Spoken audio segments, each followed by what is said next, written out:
Maintenant, je voudrais passer la parole à Jean-Claude Chaussonnet pour l'hommage à Claude Terrazzoni.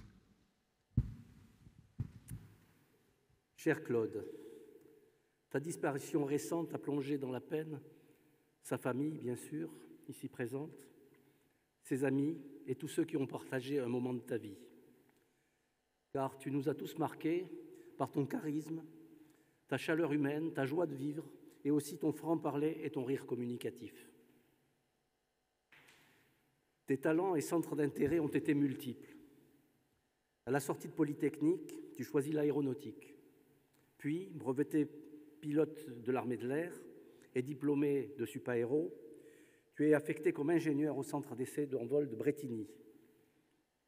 Et très rapidement, à l'âge de 30 ans, tu es envoyé à Colombéchar et à Maguire pour des campagnes de tir et avec Matra, Dassault, le CEA aussi, des essais d'armement et de missiles, d'armes nucléaires et de lanceurs. Tu y resteras 4 ans. D'ailleurs, nous entendrons à la fin de cet hommage une petite interview de Claude à l'occasion d'un événement d'un 50e anniversaire. Et son enthousiasme que vous verrez à travers ce petit reportage, il l'a gardé toute sa vie. Tu rejoins ensuite comme ingénieur et puis sous-directeur technique le centre d'essai en vol d'Istres, où après être devenu pilote d'essai, tu feras les essais de très nombreux matériels et avions civils et militaires, en commençant par le Jaguar, faisant ainsi du pilotage et des essais en vol, ton métier et ta passion. En 1973, tu es muté au service technique de l'aéronautique et deviens rapidement ingénieur de marque du Mirage 2000, puis responsable de la section avion, et enfin, quelques années plus tard, chef du département avion au STPA, c'est-à-dire le service technique des programmes aéronautiques. Cette période de 10 ans, au cours de laquelle tu disposes des compétences des équipes de systèmes d'installation et de certification qui travaillent pour la DGAC, donc pour le civil, ont été riches d'enseignements et t'a permis de bien préparer tes futures fonctions. Car en effet, après ce beau parcours de plus de 20 ans au service de l'État, attiré par l'industrie et la coopération internationale, tu rejoins Aérospatiale en tant que directeur technique adjoint de la division avion, avant de devenir, 3 ans plus tard, le directeur technique en titre. Quelques années plus tard, Jacques Plénier te nomme directeur adjoint de la division chargé des opérations. C'est dans ce poste qu'à côté de lui, tu prends à bras-le-corps l'ensemble des aspects industriels au sens large, incluant partenaires et fournisseurs, de tout ce qui touche à la conception, à la réalisation des produits, à leur mise au point, ainsi que la conduite des programmes, le suivi des flottes en service et les services aux clients. Vaste programme pour un seul homme. Dans ces fonctions, tu prends la mesure humaine de cette grande entreprise et le courant passe bien. Tes compétences et ta simplicité, la facilité des échanges avec toi sont appréciées. Ton autorité s'impose naturellement aux équipes et les motive. À ce moment, il fallait faire face à un double défi. Celui de la capacité de production pour assurer les montées en cadence et en même temps assurer le développement des programmes qui s'enchaînaient sans répit à cette époque-là. Deuxième défi, c'était celui de la performance industrielle, car faire face à la concurrence d'Airbus et aussi faire face à l'effet dollar qui était à l'époque très défavorable et qui malheureusement n'était pas dans nos mains. Voilà les challenges auxquels tu as pu faire face.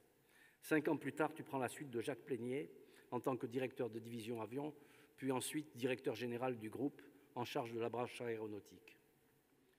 Tu continues des actions avec le même dynamisme. Le succès d'Airbus se confirme. Avec le recul de ces 20 dernières années, cette magnifique réussite se confirme de jour en jour. Tu peux, avec tes équipes, être fier de l'œuvre accomplie. Le relais a été passé dans de très bonnes conditions. Devenu conseiller de l'administrateur gérant d'Airbus Industrie, bientôt une nouvelle aventure s'offre à toi dans la cité. Tu as pris goût à l'entreprise. D'abord trésorier, tu es élu 2 ans plus tard à la présidence de la Chambre de commerce et d'industrie de Toulouse. Poste qui te passionne également et dans lequel tu t'investis durant 10 ans. À la même époque, tu es d'ailleurs élu aussi à l'Académie et tu participes activement à nos travaux. Donc, à cette époque, tes activités sont très nombreuses. L'accompagnement des entreprises, bien sûr, notamment durant le drame d'AZF, qui a mis de nombreuses entreprises en grande difficulté, la gouvernance de l'école de commerce, celle de l'aéroport de Toulouse, à une période qui a connu de grandes évolutions, à la fois sur l'actionnariat, et vous vous souvenez aussi de la rentrée parmi les actionnaires des Chinois. Et plus tard, après avoir quitté la Chambre de commerce et d'industrie, tu es élu à la présidence de l'Union des aéroports de France. Ton engagement dans la vie associative est aussi remarquable. Président de Terre d'Envol, tu feras avec Bernard Keller déboucher le projet du musée Aéroscopia. Tu poursuivras le lien de tes liens amicaux, tu poursuivras le soutien et les liens amicaux que tu avais initiés pendant ton activité industrielle avec l'association Marie-Louise, avec Aïda, avec le Stade toulousain, dont tu étais un fervent supporter inconditionnel et passionné. Il y a quelque temps encore, tu retrouvais au sein du groupe Épopère nombre de tes camarades d'Aérospatiale et d'Airbus qui t'avaient accompagné dans tes multiples croisades pour une aéronautique forte en France et en Europe. On ne peut que rester admiratif devant la richesse d'un tel parcours, avec le sentiment que tu t'impliquais dans chacun de ces domaines, avec bonheur, enthousiasme et réussite. Plusieurs témoignages ont souligné ton rôle éminent, celui d'Antoine Bouvier, qui parlait du succès d'Airbus comme celui d'une aventure humaine, fruit du génie, du talent, du travail de quelques-uns porteurs d'une vision et d'une ambition pour l'aéronautique française et européenne. Tu étais de cela. Bernard Keller évoquait aussi ton action en tant que capitaine d'industrie en faveur de Toulouse Métropole et de l'Occitanie. Il évoquait ton rôle essentiel comme président de Terre d'Envol et rappelait comment tous deux, après de longues années de ténacité et de persuasion, avaient su rassembler les énergies et aussi les financements qui ont permis la réalisation de ce beau projet. Aéroscopia, vitrine et mémoire de l'aéronautique qui manquait à notre métropole.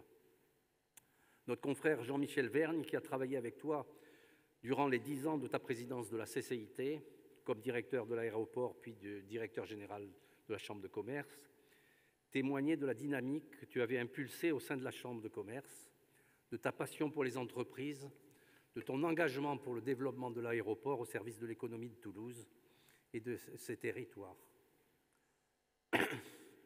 Je voudrais aussi, pour ma part, témoigner du soutien efficace que tu as porté à ces équipes. J'en ai vécu un exemple qui m'a marqué particulièrement.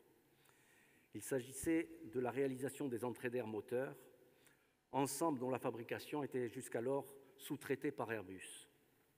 Et à l'occasion du lancement de la 340-500-600, nous t'avions proposé de rapatrier la fabrication à l'aérospatiale et de monter un partenariat avec le Nacelliste pour que celui-ci puisse incorporer notre proposition dans sa réponse globale à l'appel d'offres d'Airbus.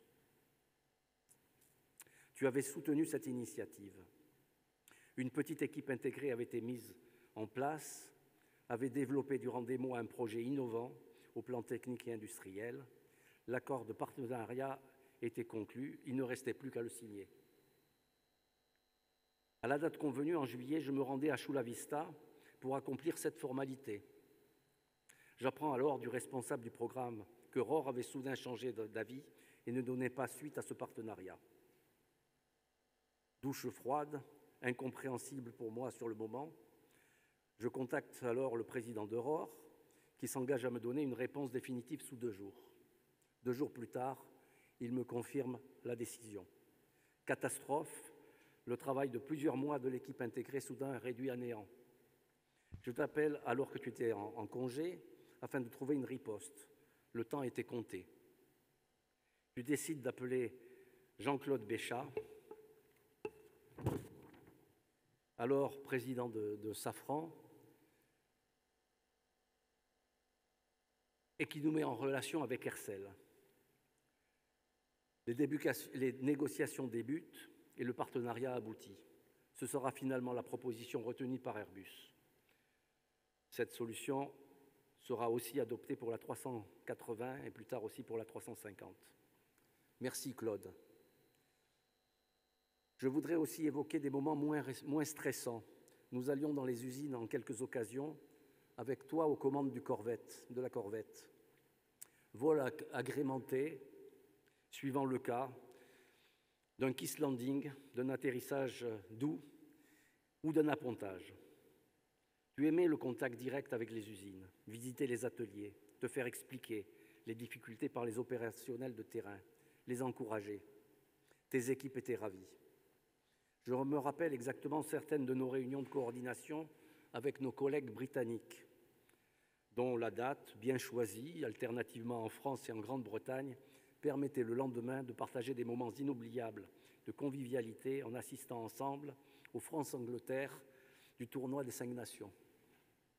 Cher Claude, tous ces souvenirs partagés, ces expériences que chacun a pu vivre au gré des circonstances, ont soudé les équipes derrière toi. Cela a été un plaisir de travailler avec toi dans un climat chaleureux et de confiance. Tu as laissé dans tout ce que tu as entrepris, dans ta vie d'ingénieur, de pilote d'essai, dans ta vie d'industriel et d'homme de la cité, une empreinte remarquable et des amitiés nombreuses et indéfectibles. Tu resteras très longtemps inscrit dans nos mémoires. Merci Jean-Claude. J'avais 30 ans, je sortais d'école, c'était mon premier poste à la sortie d'école. J'étais sorti de Super Héros en septembre 62 et le 1er janvier 63, j'étais à Maguire. Et vous avez participé donc à la grande histoire spatiale française. Mais ça m'a beaucoup plu parce que si vous voulez, j'avais des moyens aériens. J'avais un B-26, un Canberra pour les essais de l'arme nucléaire. J'avais un Mister 4 et un NF-13 pour faire je faisais la calibration du champ de tir. En mars 1966, avant le tir de D2, j'étais seul pilote, j'ai fait 80 heures de vol dans le mois. En vol d'1 heure, 4 vols par jour, et des jours 5. Ça me plaisait.